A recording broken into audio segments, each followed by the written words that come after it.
सुबह 10 बजे से लेकर 11 बजे के बीच में उपस्थित हूँ आप सबके सामने। आज जिनकी कुंडली लेकर के आया हूँ इनका नाम रवि है। ये हैं रामनगर बिहार से।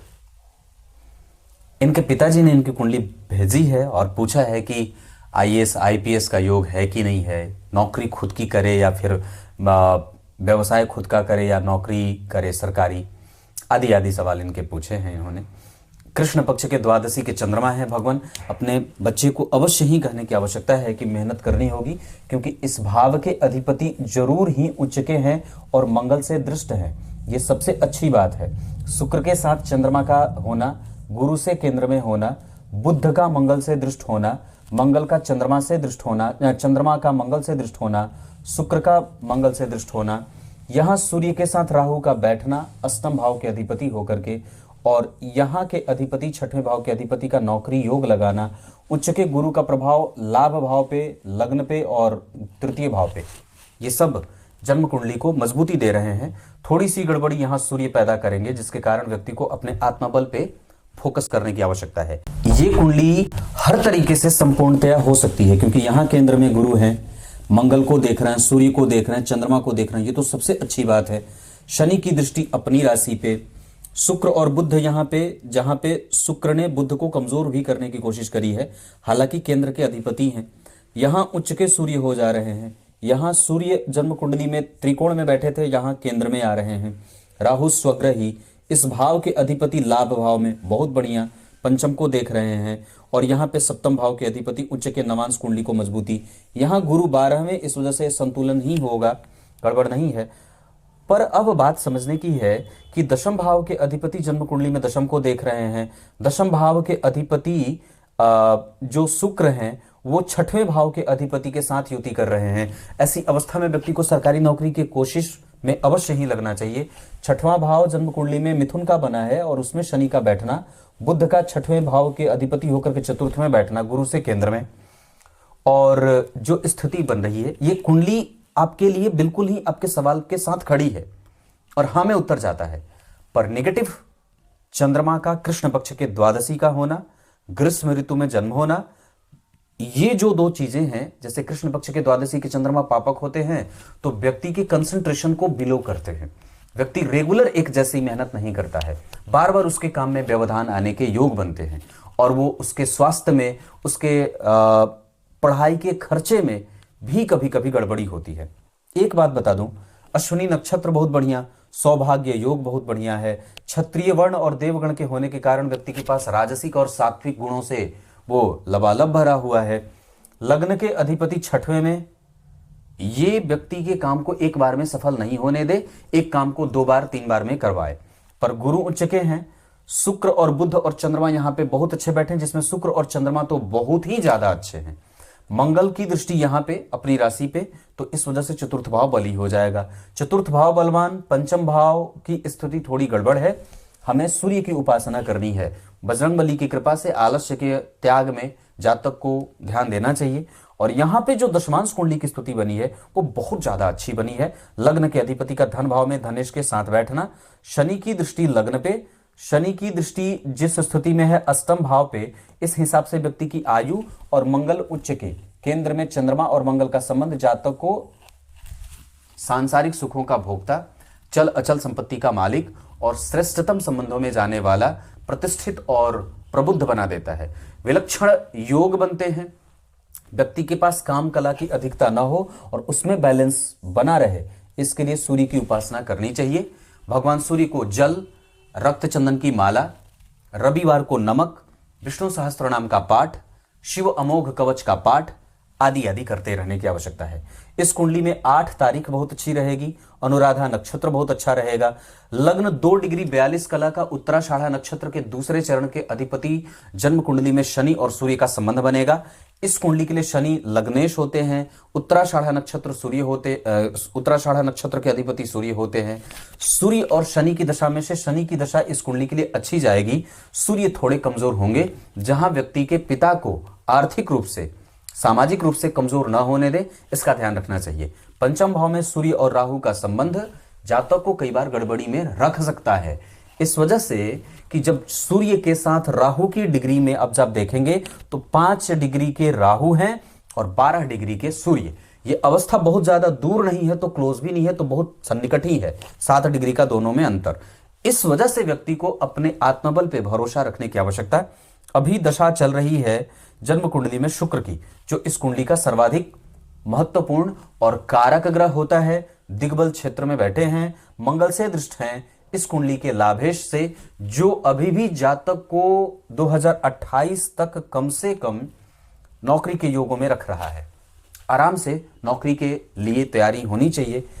सप्तम भाव के अधिपति जन्म कुंडली में चंद्रमा, वो जन्म कुंडली में केंद्र में और उच्चाभिलाषी होकर के बैठे हैं शुक्र के साथ, जो कि पंचम भाव का अधिपति है। यहां पे चंद्रमा का उच्च का होना, यहां उच्चाभिलाषी होना, मंगल का प्रभाव जन्म कुंडली में यहां मित्रवत है।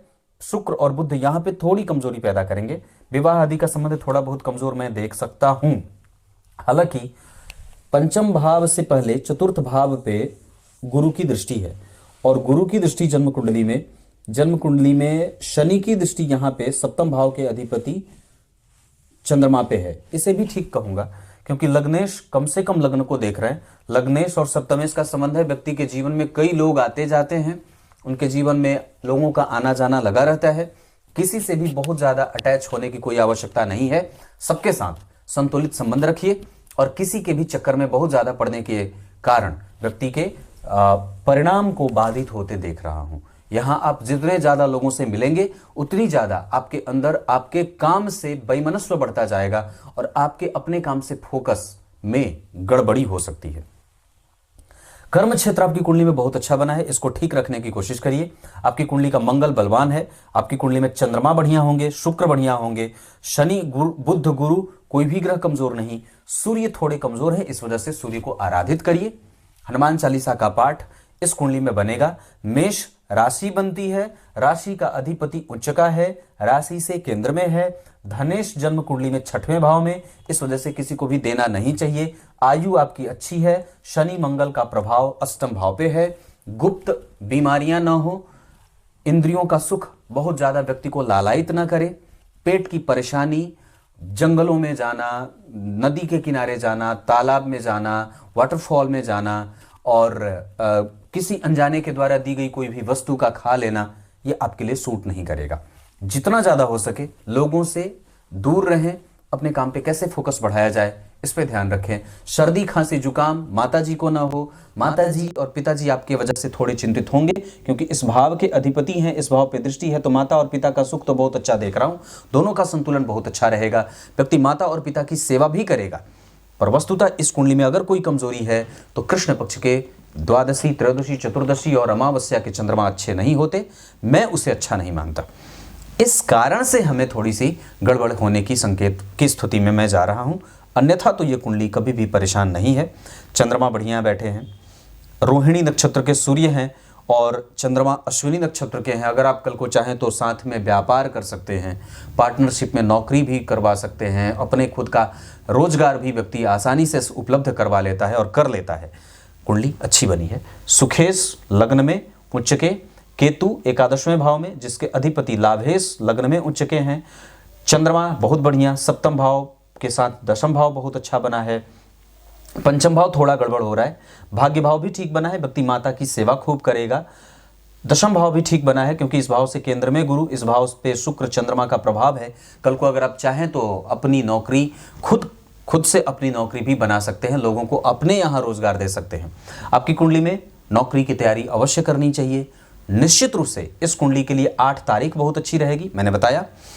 और मित्रता अगर करना हो तो वृषभ, कन्या और वृश्चिक वाले बहुत अच्छे रहेंगे। शत्रुता मत करिएगा कुंभ, धनु, मिथुन, सिंह वालों से, मेष वालों से भी बच के रहना चाहिए। वैसे आपकी कुंडली लालची नहीं है, पर आपका एक्सपेक्टेशन बहुत बड़ा होगा। आप धर्मभीरू ना होना, इस बात का ध्यान रखिएगा। आपका पराक्रम, आपका ज्येष्ठ होना, आपका बलशाली होना, रिस्पॉन्सिबल होना आपकी सबसे अच्छी बात है। आप आलस्य में जाएंगे तो आयु की क्षीणता देखने को मिलेगी।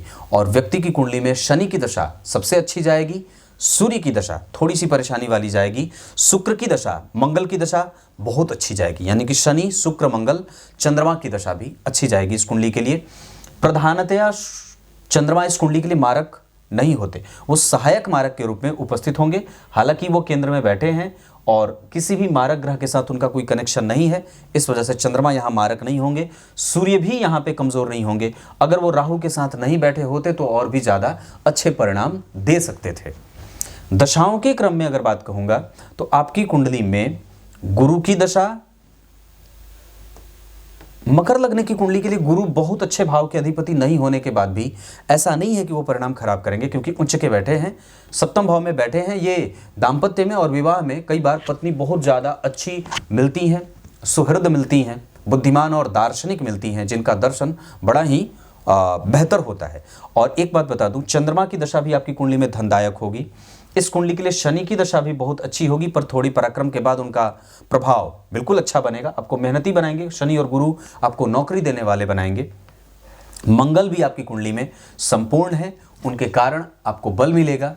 आपका मेंटल पीस, आपके पास चल अचल संपत्ति, लोगों को कैसे समझना है, कन्विंसिंग कैपेसिटी कैसे है, किस तरीके से अपने आप को उपस्थित करना है, आपका इंटरव्यू सेशन बहुत अच्छा जा सकता है। आप उसको और भी ज़्यादा धार देने की कोशिश में रहिए। आपकी कुंडली इस मामले में अच्छी बनी है। बाकी बुध की दशा इस कुंडली के लिए वस्तुतः थोड़ी बहुत परेशानी के साथ होगी, क्योंकि यहाँ वो शुक्र और चंद्रमा के साथ बैठे हैं तो शुभग्रह ही होंगे। पर ये कई बार, चूंकि इनके ऊपर आप जब देखेंगे तो मंगल की दृष्टि जा रही है, जो जातक को बहुत ज़्यादा सोचने के लिए मानसिक रूप से कभी कभी व्यथित कर सकती है, और घर से थोड़ी बहुत दूर जाने के लिए वो इशारे में रख रही है। वस्तुतः वो दशा में कमज़ोर नहीं है, आपकी कुंडली के लिए अच्छे होते हैं, पर तृतीय, छठवें और नवें भाव के अधिपति होकर के बैठे हैं।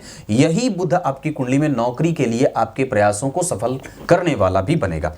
थोड़ी बहुत मानसिक व्यग्रता रहेगी, ये एक सामान्य सी बात है।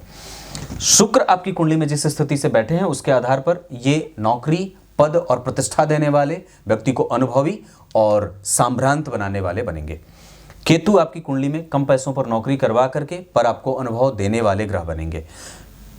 राहु के बाद अगर सूर्य की बात करूंगा तो आपकी कुंडली में ये थोड़े बहुत संतुलन, इस कुंडली में सूर्य को बल देने की आवश्यकता है, ये बात मैं बार बार कह रहा हूं। ये कुंडली धनवान बनाएगी, प्रतिष्ठित बनाएगी, गंभीर बनाएगी, क्योंकि केंद्र में गुरु यहाँ भी, और कम से कम गुरु का प्रभाव यहाँ से केंद्र में, यहाँ से बुध को और यहाँ से मंगल और केतु के ऊपर, जिसके कारण सुख की स्थिति कम से कम बनेगी। हालांकि दाम्पत्य पे आपको थोड़ा बहुत फोकस बढ़ाना होगा, विवाह विलंब से ना हो इसका ध्यान अवश्य ही देना होगा। इस कुंडली में नवांश कुंडली थोड़ी सी गड़बड़ में जाएगी, क्योंकि सूर्य यहाँ उच्च के हैं, जिसके अधिपति मंगल अष्टम में, परिवर्तन अष्टम, इसके साथ परेशानी तो नहीं है लेकिन बहुत ज़्यादा अच्छा भी नहीं है, मैं ऐसा कह सकता हूं। इस कुंडली में लग्न में मंगल है, मंगलिक कुंडली बनेगी। चंद्रमा से दशम स्थान में मंगल का जाना व्यक्ति को सांसारिक सुखों का भोक्ता बनाता है और व्यक्ति प्रतिष्ठित होता है। लिबर्टी उसको बहुत ज़्यादा अच्छी लगती है, इस वजह से वो स्वतंत्रता का पोषक होता है। आपकी कुंडली में भाग्य भाव के अधिपति का यहां बैठना अच्छा होगा, क्योंकि भाग्य भाव के अधिपति कम से कम केंद्र में बैठे और भाग्य का कारक केंद्र में उच्च का है। इस भाव पे आप जब देखेंगे तो राहु की कन्या राशि पे दृष्टि खराब नहीं जाती है। इस भाव से 3 घर आगे केतु और 3 घर पीछे शनि बैठे हैं, जो इस भाव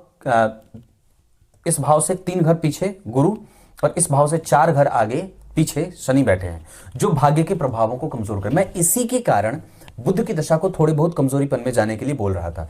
वस्तुतः पंचम भाव में सूर्य और राहु का प्रभाव और गुरु के उच्च के होने का प्रभाव, पंचम भाव के अधिपति शुक्र यहाँ पे दिग्बली हैं, गुरु से केंद्र में है। पंचम भाव के अधिपति शुक्र पे मंगल का प्रभाव है, केतु राहु का प्रभाव है, सूर्य राहु का प्रभाव है। इस भाव के ठीक पीछे 3 शुभग्रह इस भाव का संपूर्ण फल देने की कोशिश हमेशा करेंगे, पर 12वें एक ठीक घर आगे शनि के बैठने से कभी कभी सामान्यतया लग्नेश थोड़े 6वें में, हालांकि 6वें भाव के शनि खराब नहीं होते, और 12वें भाव पे शनि की दृष्टि और शनि की उपस्थिति हर्ष बली बना देती है। अगर आपकी कुंडली में भी 12वें भाव में शनि बैठे हैं तो वो बलवान होंगे, और वो कुंडली में, जातक की कुंडली में शनि हर्षित होकर के और भी ज्यादा प्रसन्न होकर के वरदान दे देते हैं मोक्ष का। तो ये स्थिति जातक को, यहाँ की स्थिति ऋण से मुक्त करने वाली, बाहरी और विदेश से धन कमाने वाली, विदेश में जाकर के शिक्षा अर्जित करने वाली, लोगों के बीच में संपर्क स्थापित करने वाली, छोटे लोगों से संपर्क बनाने वाला, समाज के निम्नतम वर्ग का कैसे फायदा उठाना है ये जानने वाला, ये सब जातक की कुंडली में है। परेशानी एक, और 2। अवस्थागत अगर बात करूंगा तो आपकी कुंडली में सूर्य की डिग्री जो बैठी है वो उनको ठीक रख रही है, चंद्रमा की डिग्री भी ठीक है, मंगल की डिग्री भी ठीक है, बुध थोड़े कमजोर होंगे, गुरु की डिग्री ठीक है, शुक्र की डिग्री भी वृद्ध है, इस वजह से कुछ ना कुछ उनको भौतिक संसाधन मिल जाता है। हालांकि व्यक्ति उतना शौकीन नहीं होता है, थोड़ा बहुत शौकीन होता है। राहु और केतु आपकी कुंडली में परेशानी देने वाले बनेंगे, पर वस्तुतः राहु अगर यहां त्रिकोण में बैठे हैं और इस भाव के अधिपति शुक्र केंद्र में बैठे, इस भाव पे किसी भी शुभ ग्रह का कोई प्रभाव नहीं है, इस वजह से राहु की दशा और अवस्थागत जो स्थितियां उसकी बन रही हैं वो आपकी कुंडली में परेशानी वाली बन रही है। इस वजह से राहु की दशा में थोड़ी बहुत सावधानी की आवश्यकता पड़ेगी। मंगल षडबल में सबसे बलवान, तत्व के आधार पर चंद्रमा और बुध का प्रभाव ठीक होगा, थोड़ा कम। सूर्य मंगल बहुत अच्छे हैं, राहु बहुत अच्छे होंगे, तत्व के आधार पर तो थोड़ा बहुत ठीक वो भी बन रहे हैं। शनि ठीक होंगे, गुरु भी ठीक हैं। पर एक बात बता दूं कि हमें इस कुंडली में चंद्रमा को और सूर्य को फिर भी संतुलित करने की आवश्यकता है। यह बात है। शिव जी के मंदिर की पूजा, सूर्य को अर्घ, रविवार को नमक आदि आदि जो चीजें मैंने बताई हैं वो करते रहिए। माता और पिता का सुख इस कुंडली में बहुत अच्छा देख रहा हूं। संतति का सुख इस कुंडली को कभी कभी परेशान कर सकता है। संतति रुग्ण और रोगी हो तो कोई आश्चर्य की बात नहीं है, वो एक सामान्य सी बात होगी। इस कुंडली में रिसर्च और उच्च शिक्षा के योग भी बनेंगे, पर अष्टम भाव के अधिपति राहु के साथ अगर बैठे हो तो व्यक्ति सोचता बहुत ज्यादा है, डीप थॉट में जाता है, मंथन करता है, चिंतन करता है और कई बार जीवन के आरंभ में गति मिलने के लिए उसको थोड़ी बहुत मशक्कत भी करनी पड़ती है। धन भाव के अधिपति का छठवें में जाना ठीक नहीं होगा। पराक्रम भाव के अधिपति का उच्च का होना व्यक्ति को कम्युनिकेटिव बनाएगा। चतुर्थ भाव के अधिपति का उच्च का होना व्यक्ति को संतान से, पति से, पत्नी से, दाम्पत्य से, चल अचल संपत्ति से, और चतुर्थ भाव की जो स्थिति मैं देख रहा हूं वो बहुत ज्यादा प्रबुद्ध है और बहुत सुख देने वाली है। पंचम भाव की स्थिति थोड़ी ठीक, थोड़ी कमजोर, पर पंचम के कारक बहुत अच्छे हैं, पंचम के अधिपति ठीक हैं, इस वजह से संतति और रिकॉग्निशन मिल जाएगी, पर मेहनत बाकी रहेगी। छठवां भाव नौकरी देगा, सातवां भाव रोजगार और व्यक्ति को गंभीरता दे, अष्टम भाव कम से कम व्यक्ति की कुंडली में थोड़े बहुत परेशानी के साथ और अंक में कमजोरी देते हैं। नवम भाव की स्थिति बहुत अच्छी है, माता का सुख, भाग्य का सुख, पूर्वजों का सुख, पितरों का सुख, मेंटल पीस डिसएग्री करेगा। दशम भाव की स्थिति बहुत अच्छी बनी है, एकादशवां भाव बहुत सुंदर बना है, 12वां भाव आपको उलझने नहीं देगा। नक्षत्र के आधार पर अगर कोई भी काम अगर करना हो, भरणी, अश्वनी, अनुराधा, मृगशीरा, रोहिणी, कृतिका और ये नक्षत्र अच्छे रहेंगे। दिन आपकी कुंडली के लिए शनिवार और शुक्रवार का बहुत अच्छा रहेगा। धन कमाने के लिए दिशा उत्तर बहुत अच्छी रहे और पूर्व बहुत अच्छी रहे। आपकी कुंडली के लिए ये 8 अंक बहुत अच्छा रहेगा। दिन शनिवार का बहुत अच्छा है और शुक्रवार का दिन भी बहुत अच्छा रहेगा। युति में अगर बात करेंगे तो यहां सूर्य और राहु थोड़े बहुत गड़बड़ी पैदा करेंगे। व्यक्ति के सरकारी लाभ और सरकारी नौकरी में जब कभी आए तो व्यक्ति अंतिम में जाकर के थोड़ा छट जाए। इस वजह से पूरा फोकस शुरू से लेकर के अंतिम तक, परीक्षा के हॉल तक अपने आप को नेगेटिव मत होने दीजिएगा। चंद्रमा और शुक्र की स्थिति जो बनी है वहां पे 2 केंद्रों के अधिपति एक साथ बैठ रहे हैं, यह सबसे अच्छी बात है। मंगल से दृष्ट है जो कि सुखेश है, इस वजह से व्यक्ति के पास कम से कम सरकार, सरकारी संपत्ति, इसके साथ व्यक्ति जुड़ करके अगर कोई भी काम भविष्य में भी करना चाहे तो बिल्कुल कर सकता है।